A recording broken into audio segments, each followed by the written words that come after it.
प्रणाम। आज हम जो विषय लेकर उपस्थित हुए हैं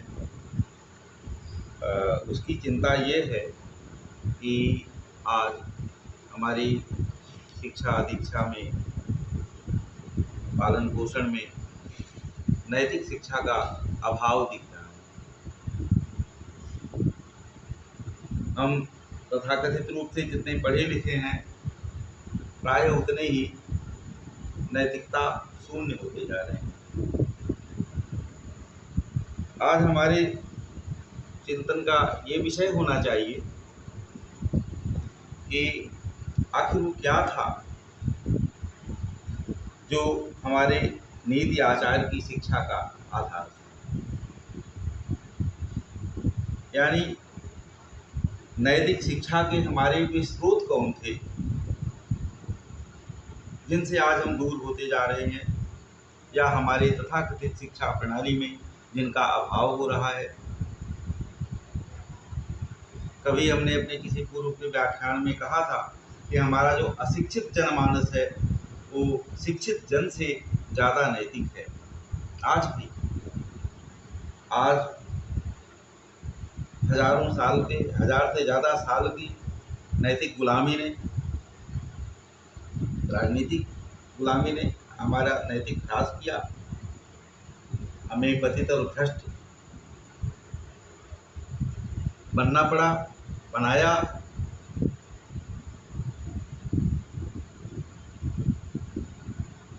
हमारा चरित्र नष्ट हुआ। उसके जो भी कारण रहे, हमारी कमजोरी रही, दबाव रहा, परिस्थितियाँ रही, इन सब के बावजूद भी कुछ ऐसा था कि हमारे पूर्वजों ने हमें ऐसा सिखाया था कि आज भी हम पूर्ण रूप से बदल नहीं पाए। आज भी हम कुछ मामलों में इंडियन है। हमारी जो इंडियानिटी है, भारतीयता है, आज भी वो बची खुची है। किंतु जिस तरह से आज हमें शिक्षा दीक्षा मिल रही है वो बड़ी चिंता का विषय है कि उसमें नैतिक शिक्षण का जो कमी दिख रही, नैतिक शिक्षण की कमी दिख रही है, उसका अभाव दिख रहा है। नैतिक शिक्षा हम अपने ही बचपन को याद करें तो जो हमारे आरंभिक कक्षाओं के पाठ्य पुस्तकें होती थी, उनमें जो कविताएं होती थी, लेख होते थे, वो जिस तरह की शिक्षाप्रद हुआ करते थे, बड़ी उच्च कोटि की कविताएं रहा करती थी उनमें, आज उनका अभाव दिखता है। बच्चों को जो पुस्तकें पढ़ाई जा रही हैं विभिन्न बोर्डों के द्वारा, विभिन्न एजेंसियों के द्वारा रची जा रही हैं पाठ्य पुस्तकें, उनमें बहुत दुख होता है उनके ऊपर।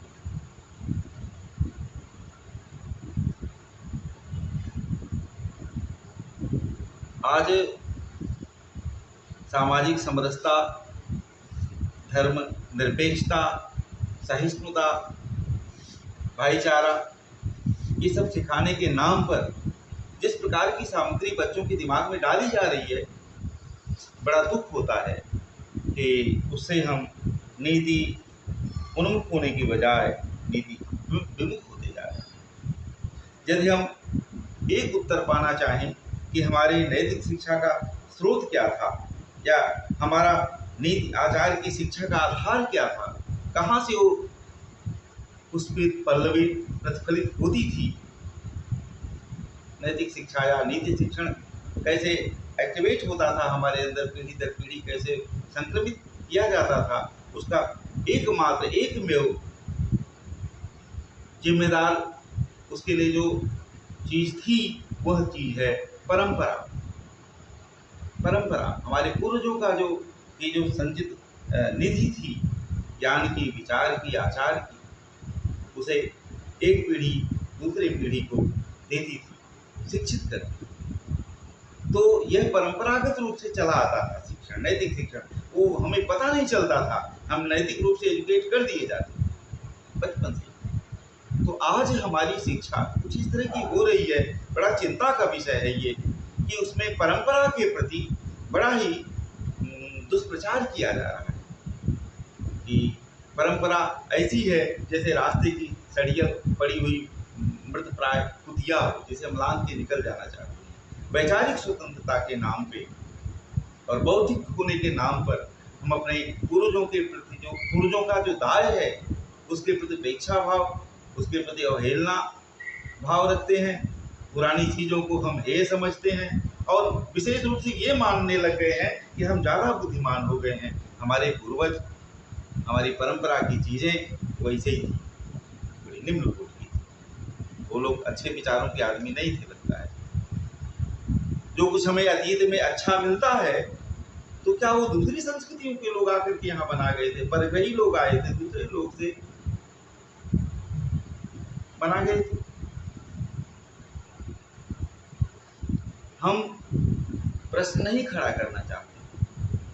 प्रश्न तो है सबके सामने, दिख रहा है सब।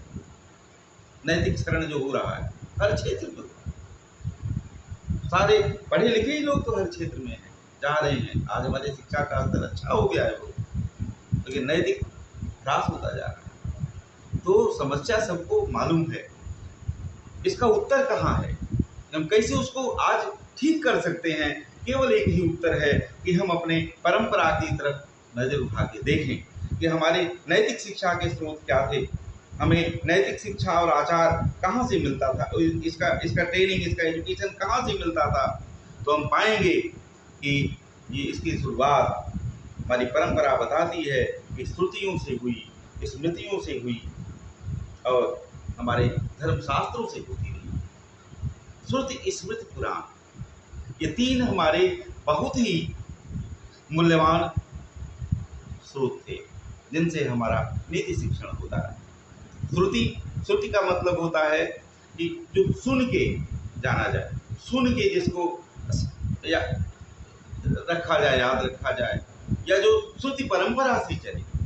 तो वेद और वैदिक साहित्य, इसको श्रुति कहा जाता है।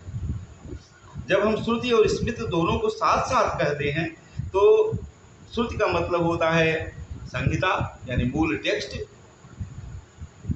पहले 3 वेद होते थे, फिर 4 वेद मान लिए गए। तो चारों वेदों का जो टेक्स्ट भाग है, ब्राह्मण, आरण्यक, निषद, ये वेद के 4 भाग हैं, इनको श्रुति कहा गया। स्मृति में हम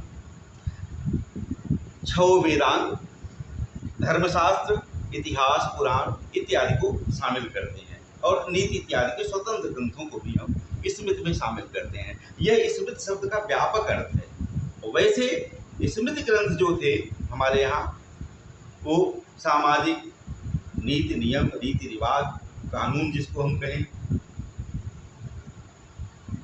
उसको निर्देशित करते हैं। हमारे यहाँ जैसे पुराण 18 हैं, उप पुराण फिर 18 हैं, फिर उप पुराण 18 हैं। ऐसे बहुत विशाल साहित्य है पुराणों का। ऐसे ही स्मृतियों के बारे में भी मान्यता है। मुख्य स्मृतियां 18 मानी गई हैं, वैसे 28 और 56 तक स्मृतियां गिनाई गई हैं। प्रमुख स्मृतिकार मनु है। मनु का जो स्मृति है, मनुस्मृति, वो मानव धर्म शास्त्र के नाम से विख्यात है। सबसे प्राचीन, सबसे महत्वपूर्ण स्मृति मानी गई है। मनु के अलावा याज्ञवल्क्य, अत्रि, विष्णु, हारीत, उसना, अंगिरा, यम, कात्यायन, बृहस्पति, पराशर, व्यास, दक्ष, गौतम, वशिष्ठ, नारद, भृगु और शंख इत्यादि प्रमुख स्मृतिकार माने गिने गए हैं, जिनकी स्मृतियां उपलब्ध हैं यदा कदा, जैसे तैसे। तो ये जो स्मृतियां हैं, यह समाजशास्त्र, अर्थशास्त्र और नीति शास्त्र, राजनीति शास्त्र इत्यादि से जुड़े विषयों पर हमें नियम विधान सिखाती और बताती रही। समाज सदैव परिवर्तनशील रहा, विभिन्न परिस्थितियों से गुजरा। एक विकासमान प्रक्रिया होती है समाज की प्रक्रिया। इसलिए इन परिवर्तनों के साथ साथ स्मृतिकारों ने विभिन्न देश और परिस्थितियों में, देश कालों में विभिन्न प्रकार के नियम बनाए। तो हम विभिन्न स्मृतियों में बहुत सारा परिवर्तन भी देखते हैं, रीति रिवाजों में, नियम कानूनों में। जो हमारे नैतिक शिक्षा के आधार बने, नैतिक शिक्षा के स्रोत बनते आए। स्मृतियों के बाद हम देखते हैं कि दो और प्रकार के साहित्य रहे जो नीति शिक्षण के लिए बहुत जिम्मेदार महत्वपूर्ण स्रोत का काम किए। वे हैं इतिहास और पुराण। इतिहास के ऊपर हम पिछले किसी व्याख्यान में कह चुके हैं कि इतिहास तो बहुत लंबा बनेगा। जब से सृष्टि हुई होगी, जब से क्षण पर क्षण गुजर रहे हैं, इतनी लंबी चौड़ी ये सृष्टि का विस्तार है, लंबा चौड़ा। सब जगह तो घटनाएं घट रही हैं, वो सब इतिहास है। उन सब इतिहास को पढ़ करके मानव मेधा का दुरुपयोग करना होगा। सब संभव भी नहीं है पढ़ना, सबका उल्लेख करके रिकॉर्ड करके रखना भी संभव नहीं है। तो इतिहास से यदि सीखना है हमें मानव जाति को, तो उसके कुछ लेसन्स जो हैं, ऐसे लेसन्स चुन लिए जाएं जो बार बार घटित होते हैं। तो ऐसे दो कथानक हमारे पूर्वजों ने चुने, रामायण और महाभारत। उनके बारे में भी आजकल भ्रांतियां फैलाई जा रही हैं। पहले तो वेदों को कौन पढ़ता है, कौन सुनता है, स्मृतियों की बात आज कौन मानेगा। आज तो नए नए अपने कानून बन गए। कोई बुरा नहीं है, नए नए कानून में हम रहना अच्छी तरह से सीख लिए और दुनिया में अच्छे लोकतंत्र के रूप में हम इस समय हैं और अपना विकास भी कर रहे हैं। तो इस तरह से देखिए, जब अंग्रेज लोग भारत आए थे, भारत में शासन करना था, तो उन लोगों ने स्मृति ग्रंथों का अध्ययन करने का विचार किया था। जब कलकत्ता में सुप्रीम कोर्ट था तो वहाँ पर एक जज आए थे, लॉर्ड विलियम जोन्स साहब। वो मनुस्मृति पढ़ सकें इसलिए उन्होंने संस्कृत सीखा, और संस्कृत सीखने के क्रम में उनको अभिज्ञान शाकुंतलम इतना बढ़िया लगा कि उन्होंने उसका अनुवाद कर डाले, और वो अनुवाद इतना प्रसिद्ध हुआ उस समय। लॉर्ड विलियम जोन्स का अभिज्ञान शाकुंतलम का अनुवाद कि उसको एक जर्मन दार्शनिक और कवि गेटे पढ़ करके उसकी बड़ी प्रशंसा की। और उसी अनुवाद से दुनिया ने जाना कि भारत में भी शेक्सपियर जैसे विद्वान हो चुके हैं, ऐसे कवि, कलाकार, नाटककार हो चुके हैं। तो मनुस्मृति के पढ़ने की ही चिंता में उन्होंने संस्कृत सीखी। तो उन लोगों ने भी महसूस किया कि भारत के जो रीति रिवाज, नियम कानून, सामाजिक हैं, उनको पढ़ना होगा, पढ़ना चाहिए। और आज हम उन स्मृतियों के प्रति बहुत उपेक्षा भाव रखते हैं, तरह तरह के नारे तैयार कर लिए उन स्मृतियों को लेकर के। लेकिन हमें थोड़ा जान लेना चाहिए, उसमें बहुत कुछ है जो आज के लिए भी काम का है। समय बीत गया, बहुत सारी बातें बीत गई, लेकिन आज भी बहुत कुछ है जो काम का है। और जो काम का नहीं भी है उसके बारे में हमारा एक विनम्र निवेदन है। जैसे अपने घर में है, कोई चीज़ पड़ी रहती है, घर में बहुत सारी चीज़ें पड़ी रहती हैं जो हमारे नहीं काम की हैं, तो क्या हम उन्हें कबाड़ी को बेच दें? बेच भी दें, चलो ठीक है, लेकिन तब भी कुछ चुन के रख लेते हैं, भाई कभी किसी काम आ जाएंगे, मेरे नहीं किसी के काम आएंगे। तो ये सोच करके हम चीज़ों को नष्ट करते हैं। किंतु आज हम प्राचीन सब चीज़ों को नष्ट करने लगे, जरा सा भी नहीं सोचते कि शायद किसी के काम आ जाए। चलो भाई, मेरे काम की नहीं, मेरी रुचि उनमें नहीं है, मुझे उनकी भाषा नहीं आती, उनके विचार नहीं पसंद है, लेकिन उन्हें रहने तो दें, उन्हें नष्ट तो न करें, उन्हें तोड़ तो न दें। शायद किसी को उसकी खोज की जरूरत लगे, भविष्य की कोई पीढ़ी आए, वो सोचे कि अरे मानवता का संतराण, मानवता का जो सुरक्षा है वो इनमें है।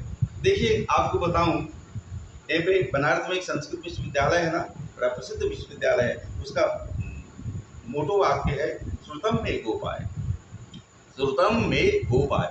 श्रुत यानी जो परंपरागत शुद्ध परंपरा से जो ज्ञान चला आया है, वो मेरे गोपन, मेरी रक्षा के लिए है, मेरे संरक्षण के लिए हो, संरक्षण के लिए होता है ये सारा ज्ञान। उसको नष्ट करके तोड़ देने के लिए नहीं। तोड़ दोगे तो फिर मानवता को भटकना पड़ेगा अपने अपने अपने श्रेय के साधन के लिए, अपने प्रेय के ज्ञान के लिए, अपने प्रेय के साधन के लिए, श्रेय के साधन के लिए, अपने मेंटेनेंस के लिए, अपने भविष्य के लिए। जब हम स्वतंत्र चेता हो, स्वतंत्र चिंतन करना अच्छी बात है, लेकिन जब वैचारिक स्वतंत्रता आ जाएगी, मिल जाएगी आपको, तो जिम्मेदारी भी बहुत बढ़ जाती है। फिर नष्ट होने के लिए भी आप जिम्मेदार हो, बनने के लिए भी आप भी जिम्मेदार हो। जब आप किसी के कहने के अनुसार नहीं चलोगे, स्वतंत्र चलोगे, तो अपने कर्म के लिए आप जिम्मेदार बनोगे। पहले ये सिखाया जाता था कि गुरु पितु मातु पिता प्रभु गुरु के बानी, बिनहि विचार किए भली मानी, उचित की अनुचित किए विचारू, धर्म जाय और पातक भारू। पहले ये माना जाता था, परंपरा ये सिखाती थी कि माता पिता प्रभु गुरु इत्यादि की बात बिना विचार किए ही मान लेना चाहिए। फालतू उसमें दिमाग लगाने से कोई फायदा नहीं। वो लोग अपने अनुभव की बातें बताते हैं और आपके दुश्मन नहीं है कि आपका नुकसान चाहेंगे कि आपको गड्ढा में ले जाके डाल दें। अब हम विचार करने लगे हैं अपने से सोच विचार के काम करेंगे।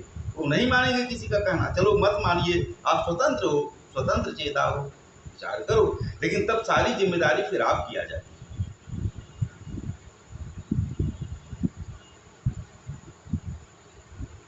ये रामायण महाभारत, हमने बताया कि इसको लेकर के क्या भ्रांतियां। पहले तो स्मृतियों के प्रतिपेक्षा भाव, वैदिक साहित्य के प्रतिपेक्षा भाव, यहाँ तक रामायण महाभारत को काल्पनिक बताने की बातें चली। ये चला, कुछ विचारक लिखे कि रामायण जो है दो संस्कृतियों का संघर्ष है, महाभारत एक परिवार का संघर्ष है। कुछ लोग कहे कि अरे मनुष्य के अंदर घटने वाला महाभारत है, सूर्य आसुरी प्रवृत्तियों का संघर्ष, उसको रूपायित या प्रतीक किया गया है, ये महाकाव्य हैं, गल्प हैं, यथार्थ नहीं है। लेकिन हमारी परंपरा ये मानती है कि वो प्राचीन घटनाओं का आलम्बन लेकर के आपको नैतिक शिक्षा देते हैं, जीवन की शिक्षा देते हैं कि क्या अर्थ है लाइफ का, क्या बचेगा, क्या लेके जाना है, यहाँ क्या करना चाहिए। तो नैतिक शिक्षा के मूलभूत आधार या मूलभूत स्रोत के रूप में रामायण और महाभारत और पुराण क्या है? पुराण भी पुराने इतिहास हैं, पुराने इतिहासों से दृष्टांत लिए गए हैं। पुराणों की जो आख्यायिकाएं हैं, कहानियां हैं, दृष्टांत कथानक हैं, वो सब पुराण इतिहास ही है हमारे, लेकिन वो क्रोनोलॉजिकल नहीं है। उनको ज्यों का त्यों नहीं लेकर के अपने काम का बना करके, जो हमारे काम की घटनाएं हैं वो लेकर के हमें नैतिक शिक्षा, नीति शिक्षा दी गई है पुराणों के माध्यम से। उन्होंने ऐसा किया तो ये परिणाम आया, इसलिए हे बाबू, हे सौम्य, हे बच्चे, तुम भी ऐसा करो, तब इसका ये अच्छा परिणाम आएगा। इस तरह से पूर्व पीढ़ी अपने आगामी पीढ़ी को, आगे वाली पीढ़ी को समझाती रही और ये परंपरागत रूप से शिक्षण चलता रहा। और तभी तो हमारे परंपरा ने कहा कि इतिहास पुराणाभ्याम वेदम समुद्रिंगे, सारे ज्ञान राशि को इतिहास और पुराण के माध्यम से सामान्य जन तक ले जाओ। और ये शिक्षण किया, तो विश्वमार्जम, सबको आर्य बनाने का, नैतिक बनाने का, सभ्य बनाने का प्रयोग चलता है। उस परंपरागत तरीके के प्रति हम जो उपेक्षा भाव आज पैदा किए हैं अपने अंदर, या जो हम बढ़ा रहे हैं, उसमें थोड़ा सा हमको संभलना होगा। हमको एक बार सोचना होगा कि अपनी पुरानी चीज़ों में भी बहुत कुछ है जो काम का हो सकता है।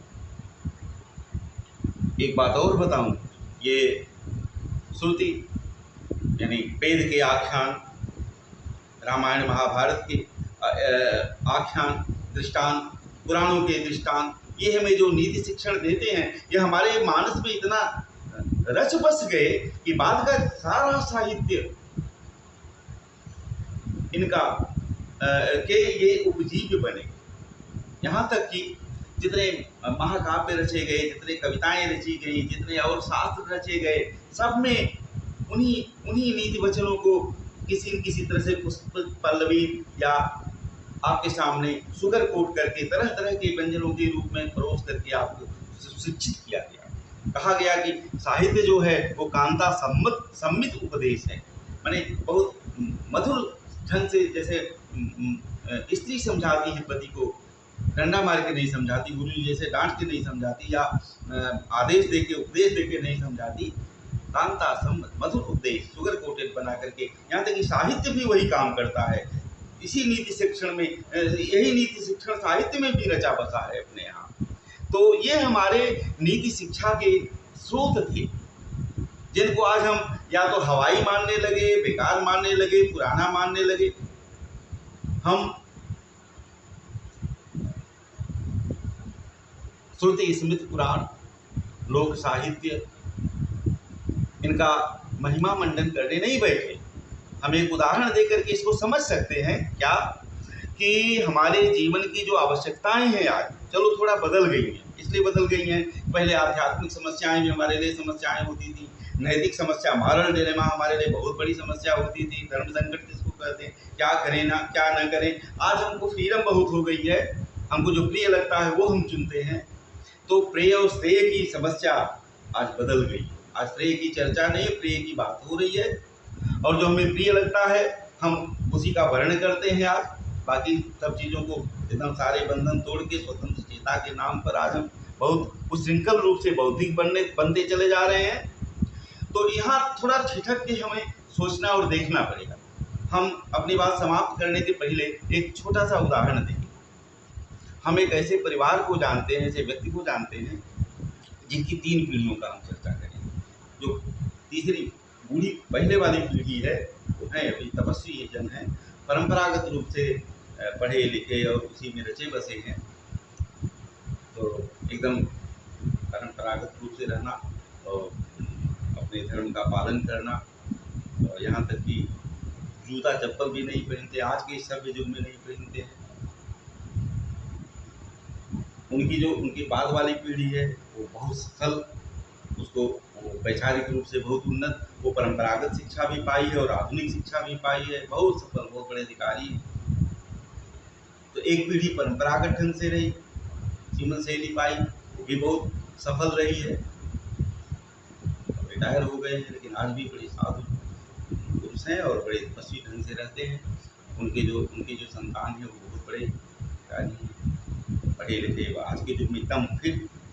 उनके जो बच्चे हैं एकदम आधुनिक शिक्षा पाए, वो परंपरागत जो संस्कार हैं उसका बहुत कम उनके ऊपर असर है, आधुनिक शिक्षा का असर ज़्यादा है। तो निश्चित है कि वो जो तीसरी पीढ़ी है अपने वो ग्रैंडफादर वाली पीढ़ी को क्या समझती है, इस पर जरा सा विचार कीजिए कि जीवन के सत्य को इसमें 3 पीढ़ियों में किसने जाना। उसने जाना जो परंपरागत रूप से रचा बसा है, वो जीवन के सत्य को समझ रहा है कि वो आज आधुनिक शिक्षा प्राप्त जो नए पीढ़ी के बच्चे हैं, जो टिक्का चंदन को, कंठी माला को, शालिग्राम की पटिया को जो कंधे पे लेके उनके बाबा चलते हैं, क्या समझते होंगे बच्चे, किसको सही समझते होंगे, किसकी सोच को आज महत्व दिया जाना चाहिए। ये परिस्थिति खड़ी हो रही है, ये समस्या खड़ी हो रही है कि जीवन का सत्य कहाँ छिपा है। तो हम नैतिक शिक्षा की बात हम कर रहे हैं। देखिए, जब हमारे सामने मॉरल डायलेमा आएगा, मॉरल डायलेमा का मतलब क्या करना चाहिए क्या नहीं करना चाहिए, ये मेरे स्वजन हैं, क्या अपने लाभ के लिए इनका गला काट देना चाहिए मुझे, जो समस्या अर्जुन के सामने आई थी। तो ऐसे जब धर्म संकट हमारे सामने आएंगे, क्या करना चाहिए क्या नहीं करना चाहिए, तो तीनों पीढ़ियों के जो क्रियाकलाप, तीनों पीढ़ियों के निर्णय 3 तरह के। अब आप ये कह सकते हो कि परिस्थितियां बदल रही हैं तो हमारे निर्णय भी बदल सकते हैं। ऐसा कि हम हमारे बाप दादा सरसों लादते थे तो हम भी सरसों लादते फिर, जो उन्होंने किया वो हम भी करें, ऐसा तो नहीं जरूरी है। लेकिन नहीं जरूरी है, ठीक है, हमने अभी जिक्र किया था कि स्मृतियां जो नियम कानून रीति रिवाज बनाती आई हैं वो भी समय सापेक्ष बदलाव की हैं। तो बदलाव हम ये नहीं कहते कि परंपरा को हूबहू जैसे का तैसा, अंधविश्वास जैसा, पूंगा पंथी जैसे मान लेना चाहिए, नहीं। लेकिन ये जरा सा सोचना चाहिए कि हमारे नीति शिक्षा के लिए, हमारे मैंने वही वैष्णव जंतु देने कहिए पीर पर आई जाने, जो दूसरे का भी दुख दर्द समझ सके, वो संवेदनशीलता ले आने के लिए स्व और पर का जो आज बहुत विद्रूपण दिख रहा है इस चेतना का, तो आत्म विकास करने का जो मसाला है वो अगर उनमें है, हमारी पुरानी चीजों में है, तो हमें उन्हें लेने में क्या हर्जा है? तो इस तरह से हमें सोचना पड़ेगा एक बार ठहर के कि हमारे शिक्षा प्रणाली में, हमारी शिक्षा दीक्षा का जो ये सिलेबस है, पाठ्यक्रम चल रहा है, उसमें नीति शिक्षा के लिए, नैतिक आदर्श बनाए रखने के लिए, वही परोपकाराय सताम विभूते, परोपकार, दूसरे की पीड़ा समझना, केवल स्वार्थ वृत्ति नहीं, परार्थ वृत्ति भी ज़्यादा बढ़े, इसके इन सब के लिए जो जिम्मेदार तत्व हैं, अगर हमें प्राचीन परंपरा में मिलते हैं तो उनके प्रति हमें सम्मान भाव पैदा करना चाहिए और उनकी एकदम तिलांजलि नहीं दे देनी चाहिए। ये सोच करके हमने नैतिक शिक्षा के स्रोत के रूप में श्रुति स्मृति पुराणों और यहाँ तक कि उन पर आधारित लोक साहित्य में जो कुछ नीति संबंधी तत्व हैं, उनके पुनरावलोकन की जरूरत महसूस किया और आपसे शेयर किया। और इसी के साथ आज विदा लेते हैं।